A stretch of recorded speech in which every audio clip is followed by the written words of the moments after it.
everyone, what's up? My name is Alex and welcome back to a brand new throwback review. We are halfway through my throwback reviews of Series 1 and last time I reviewed episode 7 of Series 1, The Long Game. If you haven't seen it yet, then I highly recommend you check it out. Today I'm reviewing episode 8 of Series 1, Father's Day. Now just before we begin, I must inform you all that this week I'll be going on holiday for a whole week, which means I won't be able to upload any videos during the course of this week. And so with that being said, let's begin my review on episode 8 of Series 1, Father's Day. The Doctor and Rose return to the year of 1987 and witness the scene of her father's tragic death.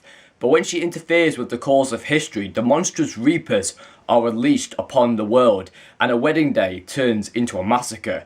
Even the Doctor is powerless as the human race is devoured by the deadly Reapers. Can the Doctor, Rose and her father save time before it's too late? And if so, at what cost?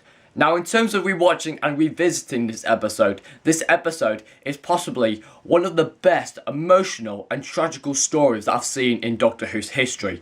This story was beautiful to watch again, as this episode told the story of Pete Tyler's death. Like with episode 1 of Series 1 Rose, this episode is just perfect. I don't think that this episode can be replicated or changed to make it better. Only a show like Doctor Who can really piece together an unbelievable drama story. It's so simple and yet so effective, and a lot of the praise has to go to the writer Paul Cornell. It's a very relatable story, as you can picture yourself in that same situation, and if you had the chance to go back in time to save a family member or friend from death, would you do it without considering the consequences? And of course the majority of Whovians would do it. However, now that you've seen this story, you now know what can happen if time is rewritten or damaged. And personally, this episode refers to a classic Doctor Who story, The Aztecs, with that famous quote of, "But you can't rewrite history, not one line."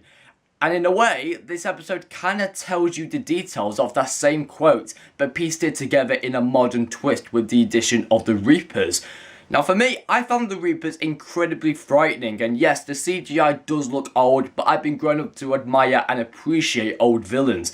And in this episode, they were great. I think the Doctor described them as a villain that notices cracks or ripples in time, and they appear to help seal the wound by destroying everything in their path until the problem is fixed. But a question for me, which has always baffled me while watching this: how many times has time been twisted, changed, rewritten and alternated? There have been paradoxes and the Doctor has met himself a numerous amount of times. How is it if throughout all this we haven't seen them since? And I find it incredibly odd of how they haven't returned yet. Supposedly they are a force that deals with time ripples and other problems in time. There hasn't been the slightest glimpse of the Reapers in recent Doctor Who. However, aside from the Reapers, I have to say that Pete Tyler is an extremely likeable character. His performance was stunning. I think he's amazing. But what I liked about this episode was that there were some side characters, just some random people having a wedding. And I didn't want a single person to die in this story. These characters were written so well, and I almost fell in love with them because you can almost sympathise with them. Like it could be you in that same position, and that's how you would react. And I have to say that the Tyler family are the best down-to-earth family in Doctor Who, because yet you have Jackie and Rose who appear all throughout Series 1, and this is the first time we go back in time to see Rose's dad, Pete. And I liked how throughout the whole story, Pete slowly pieced it together with the car outside, and it wasn't exactly spelled out to him what was going to happen. And the best thing to happen to him was the fact that he met his daughter, but the grown-up version of Rose. Or technically, this episode features 3 Roses. You've got the baby version, you've got the toddler version, and now you've got the teenage version, which was very interesting to see the different stages in Rose's life of growing up. And some of the scenes between Pete and Rose were heartbreaking, especially when Rose was crying her eyes out, knowing that Pete had to die in order to save everyone else and time itself.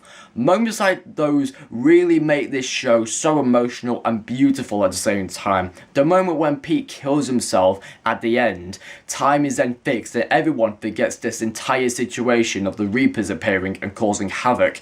Time goes back to normal, and it's very upsetting for Rose, as she doesn't want Pete to die. Imagine yourself in Rose's situation where a family member or friend sacrifices themselves for others and automatically mend time. You know what happens, but you still don't want to see it.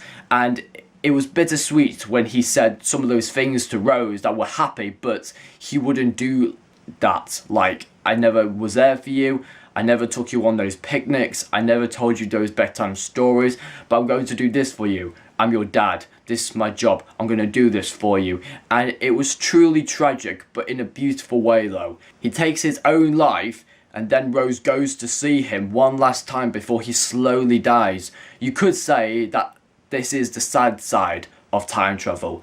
She finally met the man that she was never supposed to know, and it still ends in the same way. If anything, this journey is a lesson to remember that unless you know the laws of time, you can't change someone's death to make your life happier. Once someone dies, they stay dead, and it's probably that she blames herself that this has happened, and I would think that anyone would do the same thing. If you had a time machine and it was your initial reaction to change someone's life to make yourself happy, would you honestly go through with it, considering the consequences? Now, you'll be surprised to hear that I'm not the biggest Rose fan, and strangely enough, you know what? I've not even done my top 10 Doctor Who companions on the channel. Crazy, isn't it? I need to do it sometime. Anyway, this was an episode that centered around Rose Tyler, and I thought she was sublime. It also explored the rookie time traveller that she was back in Series 1. The fact that she made a mistake and the Doctor was furious at her. However, at the time, she thought that she could go back and help her father from death, and the argument between both of them was intriguing. The fact that Rose broke one of the rules of time and she is to blame for all of this, you kind of feel sorry for her, as the Doctor didn't give the slightest of sympathy for her mistake. She made a rookie mistake which any one of us could have done, and the Doctor rages at her like she's a child, and the Doctor's like the teacher. I picked another stupid ape. Don't touch the baby! You know, all of the previous episodes explored the friendship between the Doctor and Rose. However, in this, we see them go head to head against each other about the moral rights of time. It's amazing stuff from Paul Cornell. I particularly love Rose in Series 1. Series 1 will always remain one of the best series in Doctor Who. Rose was at her best, and this episode really changed people's opinion about Rose Tyler. Now, I've not spoken about Christopher Eccleston yet, and I must say it again. Series 1 is possibly the best series of the modern era of Doctor Who. The reason why I say that is because Christopher Eccleston, as the Doctor, is so consistent, and he's always fantastic in every single episode. The amount of emotions he can showcase is unbelievable. He can go from being angry and furious at Rose, and then later on he comes up to a wedding couple and he says, "Who said you're not important? Don't worry, I can save you."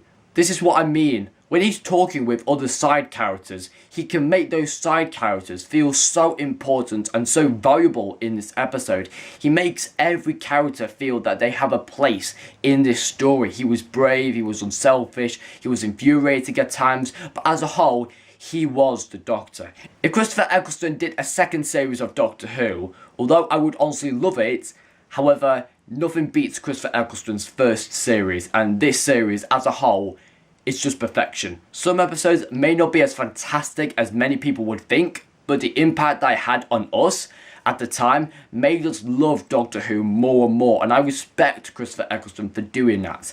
Again, Christopher Eccleston is fantastic in this episode as he really understands what Rose has done, and it seems like the Doctor has to take responsibility for saving everyone else, and he feels almost powerless, which feels quite strange in the Doctor's point of view. I even love this discussion between the Doctor, Rose and Pete, because at the moment, Pete really understood who the Doctor was with his daughter, and it was intriguing how Pete knew that these strange people were time travellers, and he knew what he must do in order to save the day, which takes huge courage and brilliant heroics from Pete.